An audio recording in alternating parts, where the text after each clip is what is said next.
who wants to see us fix this old truck up.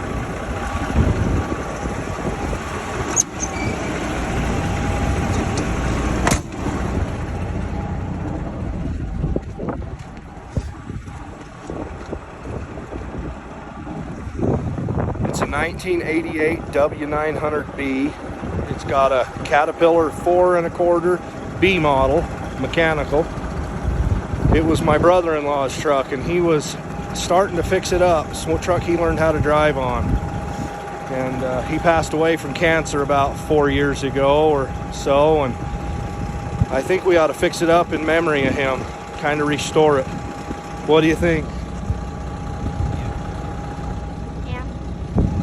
So what do you guys think? Let us know.